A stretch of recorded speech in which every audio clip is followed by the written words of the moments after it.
Forest ডিপাৰ্টমেণ্টত প্ৰায়ে শুনা যায় একজন মানুহৰ ফৰেষ্ট ডিপাৰ্টমেণ্টত ট্ৰেন্সফাৰ পোষ্টিঙৰ কাৰণে যি ধৰণৰ ধনৰ লেনদেনৰ অভিযোগ আহে মই সঁচা মিছা প্ৰুফ হোৱা নাই যেতিয়া মই নকওঁ এতিয়া প্ৰুফ হলে মই কম গতিকে এই ধৰণৰ আপোনালোকে এটা ভাল জেগাত পোষ্টিং লবৰ কাৰণে মানে ইয়াত 20 লাখ তাত 30 লাখ অমুক ডিভিজনত 50 লাখ দি আহিব লাগে অমুকত 30 লাখ দি আহিব লাগে এই যিটো ব্যৱস্থা এই ব্যৱস্থাটো মন্ত্ৰী হিচাপে মই দায়িত্ব লোৱাৰ পিছত এই ব্যৱস্থাটোৰ সম্পূৰ্ণ ফুল ষ্টপ লাগিল বুলি ধৰিলো আপোনালোকে যোনে মই শুনিম যে কোনোবাই ট্ৰেন্সফাৰ পোষ্টিঙৰ নামত কাৰোবাৰ ওচৰত গৈছে তেওঁ জীৱনত ভাল পোষ্টিং নাপায় এনেকুৱা পোষ্টিং পাব যে তেওঁ আৰু তেওঁৰ এছিয়াৰখন বেয়া কৰা কামটো মোৰ থাকিব তেওঁৰ এছিয়াৰখন কিমান বেয়া কৰিব লাগে সেই কামটো মই কৰি থাকিম গতিকে আজিৰ পৰা এটা কথা ক্লিয়াৰ হৈ যাওক কাৰণ আমাৰ লগতো কিছুমান মানুহ থাকে সেই মানুহবিলাকক ক'ব ছাৰক মই কৈ দিম দাদাৰ লগত মোৰ ভাল আমাৰ সতীৰ্থও থাকিব কোনো মানুহক আপোনালোকে কোনো কাৰণত ট্ৰেন্সফাৰ পোষ্টিঙৰ কাৰণে কতই লগ নকৰিব আৰু আপোনালোকৰ তলৰ একেবাৰে ফৰেষ্টাৰজনলৈকে ফৰেষ্ট গাৰ্ডজনলৈকে এই মেছেজটো দি দিব যে মই বিভাগত মন্ত্ৰী হৈ থকালৈকে কোনো ট্ৰেন্সফাৰ পোষ্টিঙৰ নামত 1 টকাৰো দুৰ্নীতি হ'ব নোৱাৰে এটা একদম স্পষ্ট কোনোবাই যদি আপোনালোকক কয় আপোনালোকক মোৰ প্ৰাইভেট নাম্বাৰ আছে মোৰ হোৱাটছআপ নাম্বাৰ আছে হোৱাটছআপ নম্বৰত মাত্ৰ মেছেজ দিব যে মোক আপোনাৰ হৈ অমুক মানুহজনে মোক ট্ৰেন্সফাৰৰ নামত পইচা বিচাৰিছে পোষ্টিঙৰ নামত পইচা বিচাৰিছে আপোনালোকৰ এইটো সম্পূৰ্ণ ৰাইট আছে আপোনালোকে একদম ফৰেষ্ট গাৰ্ডজনৰ পৰা ফৰেষ্ট বেটেলিয়নটোলৈকে কৈ দিব যে একদম যে আপোনালোকৰ কৰবাত যদি ফৰেষ্টাৰ লয় একদম বেটেলিয়নটোলৈকে গাৰ্ডজনলৈকে কৈ দিব যে আমাৰ ডিপাৰ্টমেণ্টত কোনো ধৰণৰ ট্ৰেন্সফাৰ পোষ্টিঙৰ নামত 1 টকাৰো যাতে কতো দুৰ্নীতি নহয় কাৰণ ফৰেষ্ট ডিপাৰ্টমেণ্টৰ প্ৰথম দুৰ্নীতি আৰম্ভ হয় ওপৰৰ পৰা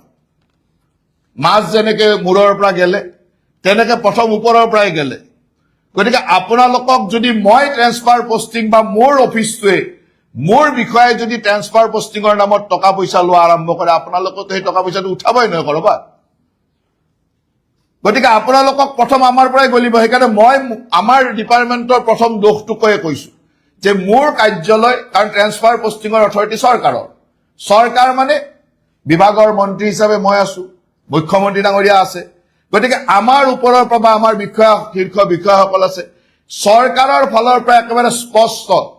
কোনো বিষয়া কৰ্মচাৰী আমাৰ বিভাগত ট্ৰেন্সফাৰ পোষ্টিঙৰ নামত কোনো ধৰণৰ দুৰ্নীতি যদি কোনোবাই কৰা বুলি শুনো কোনোবাই আপোনালোকক কয় লগালগ জনোৱাটো আপোনালোকৰ কাম যে অমুকে মোক আপোনাৰ কথা কৈ ট্ৰেন্সফাৰ পোষ্টিং দি বুলি কথা কৈ হফৰ কথা কৈ পিচিচিএফৰ কথা কৈ মোৰ পৰা টকা পইচা বিচাৰিছে ইমিডিয়েটলি মোৰ হোৱাটছআপত মেছেজ আহিব আপোনালোকৰ কাৰণ কোনোবা বিষয়া কোনোবা মোৰ নাম কোনোবা বিষয়া এইটো ক'ব লাগিব নহ'লে তো আৰু কৰা মানুহ এইকেইটাই নহয় জানো এইকেইটাৰ নাম কৈ ক'ব লাগিব এইকেইজনৰ নাম কৈ যদি কোনোবাই কয় ইমিডিয়েটলি আপোনালোকে এটা মেছেজ দিব যে অমুকে এনেকে কৈছো মোৰ হোৱাটছআপত আৰু তাক মই সুন্দৰভাৱে কি একশ্যন ল'ব লাগে ল'ম আৰু যোনে এই কামটোক গম নোপোৱাকে কৰা বুলি মোৰ তাত কিবা প্ৰমাণ বা খবৰ আহিব তেওঁৰ এছিয়াৰখন তেওঁৰ কেৰিয়াৰটো বেয়া কৰা কামটো মোৰ ওপৰতে দিব মই কেনেকে বেয়া কৰিম আৰু গতিকে মই প্ৰথমবাৰে একদম স্পষ্টভাৱে কৈছো এই কথাটো আমাৰ পৰা নোহোৱা কাৰণ যদি টকা দি পোষ্টিং ল'ব নালাগে আপোনালোকে সৎভাৱে কাম কৰাত একো অসুবিধা নাই কিবা অসুবিধা আছে নেকি টকা দি পোষ্টিং ল'লে তো সৎভাৱে কাম কৰিবই গতিকে টকা দি পোষ্টিং লোৱা কামটো ফুল ষ্টপ লাগিল দ্বিতীয় কথাটো হ'ল যে আমাৰ বিভাগত একোটা ডিভিজনত একোটা ৰেঞ্জত একোটা বিটত 10 বছৰ 15 বছৰ 20 বছৰ চাকৰি জীৱন শেষ হৈ যায় কিয় এটা অফিচত ইমান দিন থাকিব লাগে ফৰেষ্ট ডিপাৰ্টমেণ্টত যেতিয়া আপোনালোকে চাকৰি লৈছিলে তেতিয়াতো জংগলত থাকিম বুলি চাকৰি লৈছে নহয় চাকৰিটো জংগলত থাকিম বুলি লৈছে ফৰেষ্টৰ কাম কৰি বুলি লৈছে এতিয়া চহৰৰ মাজত এইটো বিট অমুকত ভালকে গাড়ী চলে অমুকত ভালকে বালিৰ ট্ৰাক চলে অমুকত হিলৰ কোৱাৰী আছে গতিকে সেইটো ডিভিজনে মোক লাগিব সেইটো ৰেঞ্জে লাগিব এই যে ৰেঞ্জ ডিভিজনত আপোনালোকে 10 বছৰ 12 বছৰ 15 বছৰ একেবাৰে ফৰেষ্ট গাৰ্ডটোৰ পৰা ডিএফঅটো একদম শীৰ্ষ বিষয়ালৈকে এটা ডিভিজনতে বহি থকা এটা অফিচতে বহি থকা এই যিটো সিস্টেম এই সিস্টেমটো আজিৰ পৰা অৱসান কৰি বুলি ধৰিল 3 বছৰ হোৱা সকলো মানুহে মেন্টেলি নিজৰ ডিভিজনৰ পৰা যাবৰ কাৰণে প্ৰস্তুত হৈ যাওক যাৰ 3 বছৰ হৈছে চৰকাৰী নিয়ম মতে যি 3 বছৰ আপুনি থাকিব লাগে 3 বছৰ পাৰ হোৱা সকলো বিষয়া কৰ্মচাৰী ডিএফঅ'ৰ পৰা একেবাৰে ফৰেষ্টাৰ বেটেলিয়নটোলৈকে প্ৰয়োজন অপেক্ষে বেটেলিয়ন বুলি মই কৈছো ফৰেষ্টাৰলৈকে সকলো মানুহে 3 বছৰ সম্পূৰ্ণ হোৱা সকলোৱে নিজৰ যাবৰ কাৰণে প্ৰস্তুত হৈল আৰু সকলোৱে গোটেই জীৱনভৰ টেৰিটৰিয়েল ডিভিজনত থাকিব লাগে বুলিও তো কোনো কথা নাই ওয়াইল্ড লাইফতো বহুত কাম আছে বেলেগতো কাম আছে গতিকে ওয়াইল্ড লাইফৰ মানুহ টেৰিটৰিয়েলত আহিব টেৰিটৰিয়েলৰ মানুহ ওয়াইল্ড লাইফত যাব অমুকৰ মানুহ তত যাব কি কৰিব লাগে হেতু মোৰ ওপৰত এৰি দিয়ক কাকো ৰিকমেন্ড নকৰিব কাকো গৈ খাতিৰ নকৰিব যে মোক ৰখাব লাগে 3 বছৰ হোৱা প্ৰত্যেকজন মানুহে মনত ভাবি লওক যে আমি ডিপাৰ্টমেন্টৰ সেই জায়গাত থাকিব নোৱাৰিম কাৰণ এটো আপোনালোকক নিয়মে নকয় 3 বছৰ এটা ঠাইত আছে গতিকে 3 বছৰৰ পিছত আপোনালোকে যাব লাগে তাৰ লগত আপোনালোকৰ হয় পৰিয়াল আছে সকলোৰে বিভিন্ন সুবিধা আছে মাক দেউতাক থাকে ঘৰত কেতিয়াবা থাকিব লগা এই ধৰণৰ কিছু সুবিধা থাকে হয় এজন মানুহ ডিব্ৰুগড়ৰ মানুহজন কাছাৰত গুচি গলে তেওঁৰ পৰিয়ালৰ লগত সংযোগ নোহোৱা হৈ যায় এনেকুৱা কিছুমান কথা থাকিব এই কথাবিলাকৰ কাৰণে আপোনালোকে কাকো বিষয়া কাকো কৰ্মচাৰী বা শীৰ্ষ মানুহক আপোনালোকে এপ্ৰোচ নকৰিব আজিয়ে মই আপোনালোকক এটা লিংক দি দিম আপোনালোকক মই এটা লিংক দি দিম আপোনালোক প্ৰত্যেকে যাৰ 3 বছৰ হৈ গল সি তাত নাম লিখি মোৰ অমুক ডিভিজনত অমুকত মোৰ 3 বছৰ হৈ গল কেতিয়াৰ পৰা আছিলে আৰু আপোনাৰ প্ৰিফাৰেবল চইচ দুটা বা তিনটা দি থব পাব বুলি কোনো কথা নাই সেই লিংকটো ডাইৰেক্ট আপোনাৰ পৰা মোৰ তালৈ আহিব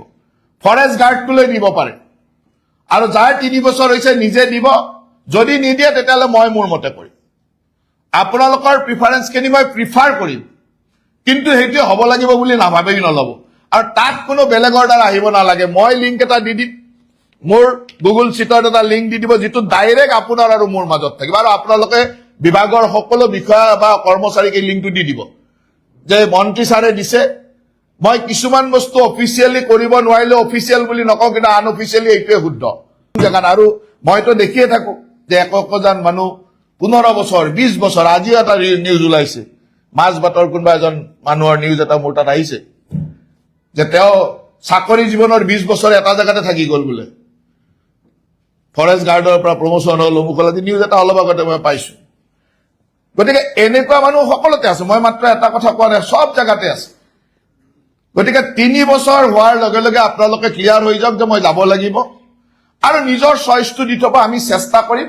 আমি নিবিচাৰো যে কোনবা এজন মানুহ ডিব্ৰুগড়ৰ মানুহ এজন গৈ কাছাৰত থাকক ঠিক আছে ডিব্ৰুগড়ৰ মানুহজনে শিৱসাগৰত দিব চেষ্টা কৰিম ডিব্ৰুগড়ৰ মানুহজনক তিনচুকীয়াত দিব চেষ্টা কৰিম আমি সেই প্ৰিফাৰেন্সটো ৰাখিম কিন্তু সবটো মিলাব নোৱাৰিম গতিকে আপোনালোকে নিজৰ চইচটো দি দিব আৰু ইয়াৰ কাৰণে কোনো বিষয়া কোনো মানুহক লগ নকৰিব লগ কৰাৰ আপোনালোকৰ কোনো ৰাইট নাই লগ মোৰ লিংকটোতে দি দিল গুগল চিটখনতে ফিল আপ কৰি দি দিব আৰু বেলেগ একো নালাগে মই যি কৰিব লাগে তাৰ পৰা যেনেকে আলোচনা কৰিব লাগে মই তেনেকে আলোচনা কৰিম যি ধৰণে মই সিদ্ধান্ত ল'ব লাগে সিদ্ধান্ত ল'ম আৰু ট্ৰান্সফাৰ পোষ্টিংৰ পিছত 3 বছৰৰ পিছত তাৰ ট্ৰান্সফাৰ পোষ্টিং হ'বই ট্ৰান্সফাৰ পোষ্টিংৰ পিছত কোনোবা মোৰ চিনাকি মানুহ মোৰ সতীৰ্থ এইবিলাকক লগ কৰাৰ চেষ্টা নকৰিব কাৰণ এইটো মুখ্যমন্ত্ৰী ডাঙৰীয়াৰ নিৰ্দেশ আৰু ইয়াত কাৰো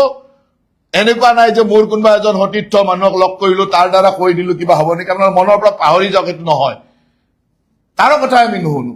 গতিকে আপোনালোকে যি আছে নিজৰ চইচটো দি পেলাই এটা ৰিকুৱেষ্ট কৰি থব মন্ত্ৰীক মই চাই ল'ম আপোনালোকৰ কথাখিনি গতিকে ট্ৰান্সফাৰ পোষ্টিংৰ ক্ষেত্ৰত এই কথাটো একেবাৰে স্পষ্ট যে আপোনালোকে 3 বছৰ হোৱা মানুহবিলাক নিজৰ জাগাৰ পৰা গৈ যি জাগাতে দিও সেই জাগাতে আপোনালোকে সৎভাৱে সুন্দৰভাৱে কাম কৰক এতিয়া আপোনালোকে যোৱা সময়ত মোৰ ইয়াত যিখন ৰেভিনিউ লিষ্ট আহিছে ইয়াত কোৱা হৈছে যে প্ৰায় 781 কোটি টকা যোৱা 25-26 বৰ্ষত আমি ৰেভিনিউ কালেকশ্যন কৰিছো আৰু আজি যদি মই অসম চৰকাৰৰ 25-26 বৰ্ষৰ কনষ্ট্ৰাকচন ওয়াৰ্কটো উলাই লওঁ অল ডিপাৰ্টমেন্ট এটো মিনিমাম শুনিয়ে আছে আচৰিত হ'ব মিনিমাম 2500 কোটি টকা হ'ব লাগিব অকল গভৰ্ণমেন্ট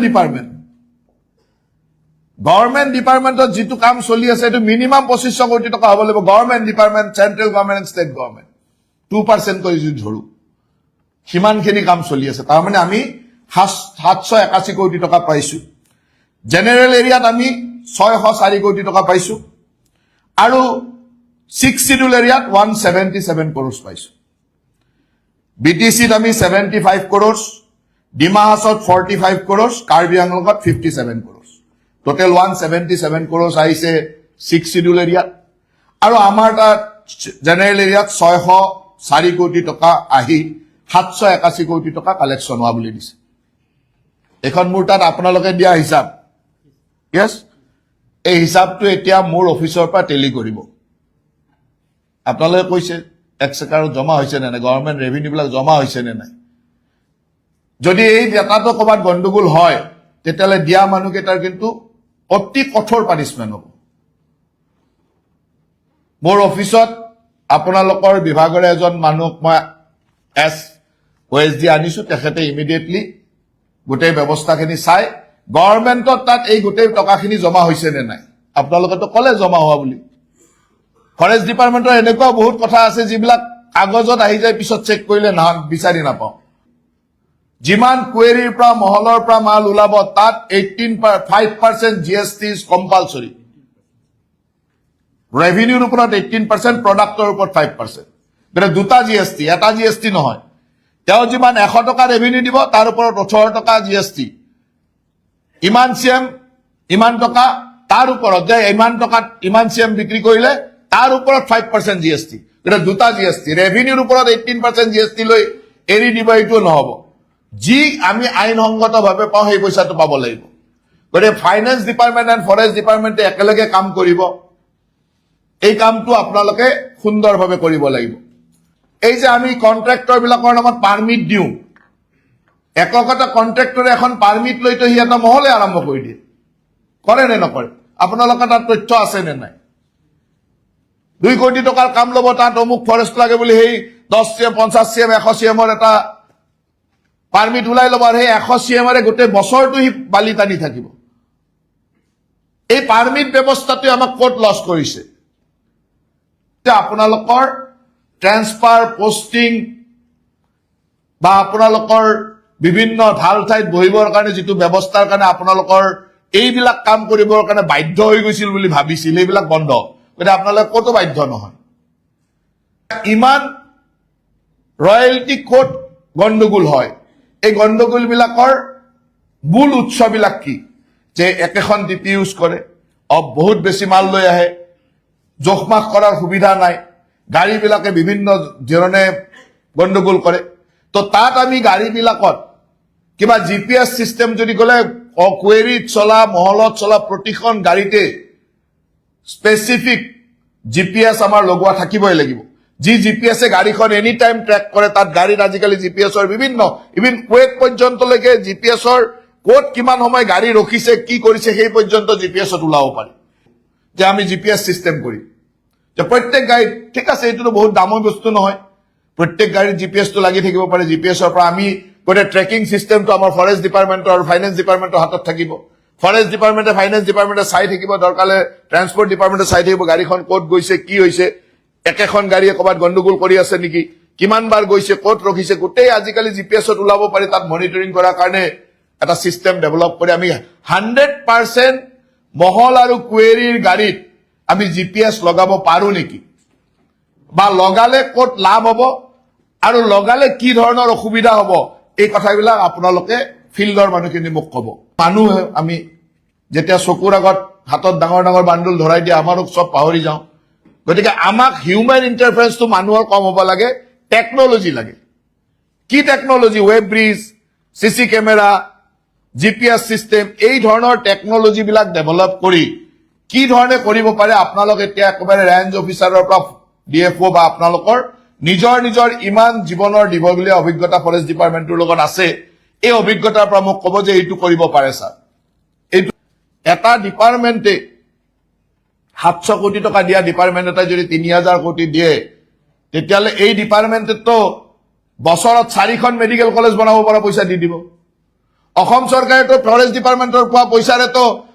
4-5খন মেডিকেল কলেজ বনাই দিব পাৰিব এক বছৰত আজি যি পাই আছে হিমানখিনি আমাৰ হাতত ক্ষমতা আছে গতিকে সেই ক্ষমতাটো আমি ব্যৱহাৰ কৰি আমি সুন্দৰভাৱে কাম কৰিব লাগে আৰু ইয়াত এটা কথা স্পষ্ট যে এফিচিয়েণ্ট মানুহ, কাম কৰা মানুহ আমি যি সহায়কাৰীলে চব কৰিম, আৰু যিবিলাকে 2 নম্বৰী গণ্ডগোল কৰি থাকিব তেওঁৰ ওপৰত যিমান বেয়া একশ্যন ল'ব লাগে ল'ম। ইয়াত কোনো কাৰো মুখৰ ফালে মই নাচাওঁ। কিছু কিছু জাগাত কিছু মানুহৰ ফৰেষ্ট ডিপাৰ্টমেণ্টত মনোপলি চলে যে এই জাগাত অমুকেই কাম কৰিব, এইটো একদম এৰিয়া তেওঁৰে, এই বালিৰ মহল এই চলাই আছে 25 বছৰ ধৰি, অমুক, তাত কোনো বেলেগ মানুহ সোমাব নোৱাৰে।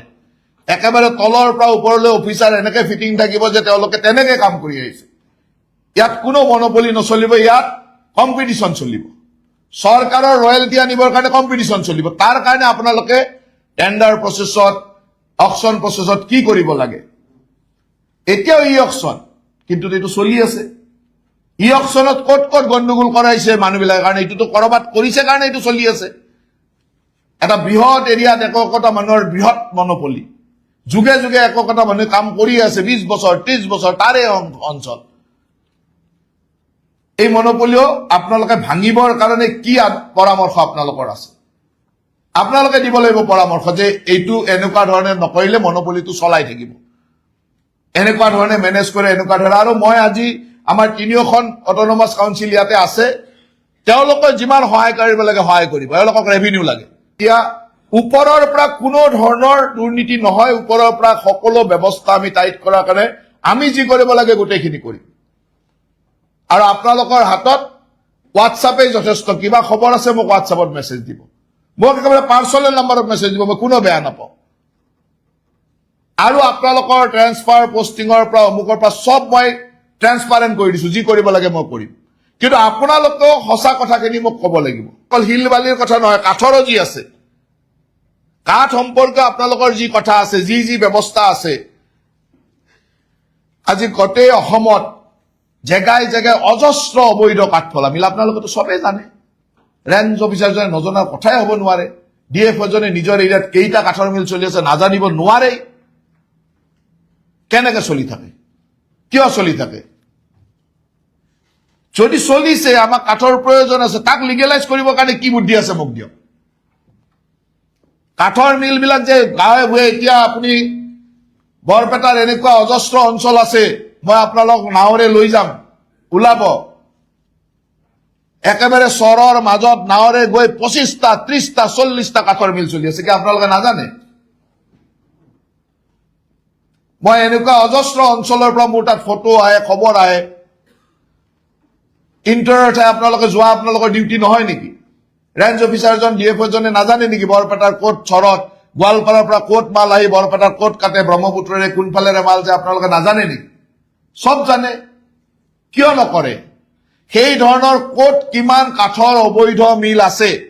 মোক ইমিডিয়েট ডাটা আপোনালোকে ইয়াৰ পৰা গৈয়ে দিব লাগিব। ডাইৰেক্ট মোৰ অফিচলৈকে পঠাব যে ইমান অবৈধ মিল আছে। তাৰ পিছত যদি গৈ মই কোনোবা জেগাত এটাও মিল দেখা পাওঁ, তেতিয়াহ'লে তাৰ ওপৰত ইমান বেয়া একশ্যন হ'ব যে তেওঁৰ কেৰিয়াৰটো তাতে শেষ হ'ব। আপোনালোকে অবৈধভাৱে নিজৰ ৰেভিনিউ লৈ পেলাই তাক লিগেলেতো কৰি আছে। গভৰ্ণমেণ্ট ৰেভিনিউ লৈ কেনেকে লিগেল কৰিব পাৰে সেই বুদ্ধিটো মোক দিয়ক। কাঠৰ যিমান মিল যি চলি আছে, অৰুণাচলৰ পৰা নাগালেণ্ডৰ পৰা যিমান কাঠ, চোৰাং কাঠ বিভিন্ন ঠাইত আহি আছে, তাক কি কৰিব লাগে, তাক কেনেকে ধৰিব লাগে, তাক কেনেকে লিগেলাইজ কৰিব লাগে, তাক বন্ধ কৰিব লাগে। কাৰণ কাঠ লাগিব আমাৰ ইয়াত, কাঠো আহিব লাগিব। গতিকে এনেকুৱা নহয় যে তাত একদম কেওছ এটা সৃষ্টি কৰিবৰ কাৰণে আমি ধুমধাম এই কামটো কৰিম, নহয়। তাক লিগেলাইজ কৰিবৰ কাৰণে কি উপায় আছে? কাৰণ আজি অহা বস্তুখিনিতো আপোনালোকে নিজৰ ৰেভিনিউ লৈ লিগেলাইজ কৰিয়ে আছে, সেইখিনিকে আপোনালোকে গভৰ্ণমেণ্ট ৰেভিনিউ লৈ লিগেলাইজ কৰাৰ বুদ্ধিটো মোক দিয়ক। এজনে কৰা বেয়া কাম এটা সকলো ৰেঞ্জতে, সকলো ভিতৰতে একজন এনেকুৱা ফৰেষ্টাৰ, এনেকুৱা মানুহ থাকে যিয়ে গোটেই ডিপাৰ্টমেণ্টটোৰ বদনাম কৰি থাকে। যোৱা পৰহিও এটা ৰিপৰ্ট আহিছিল, মই এজনক ছাছপেণ্ডো কৰিব দিছো, এজনক ট্ৰেন্সফাৰো কৰিব দিছো। হয়তো এজন মানুহ তাত দোষী, কিন্তু গোটেই ডিভিজনটোৰ, গোটেই ৰেঞ্জটোৰে বদনাম কৰে। এনেকুৱা যিবিলাক মানুহ আছে, যিবিলাকে আমাৰ গোটেই বিভাগটোক বদনাম কৰি আছে, সেই মানুহবিলাকক আমি আইডেণ্টিফাই কৰিব লাগে। সেই মানুহবিলাকৰ নিজৰ কৰ্মফলটো ভুগিব লাগিব। যি বেয়া কাম কৰি ডিপাৰ্টমেণ্টটোক ক্ষতি কৰিলে তাৰ কৰ্মফল তেওঁলোকে ভুগিব লাগিব। গতিকে সেই ধৰণে আপোনালোক সকলোৱে মোক সহায় কৰিব বুলি আশা ৰাখিছো।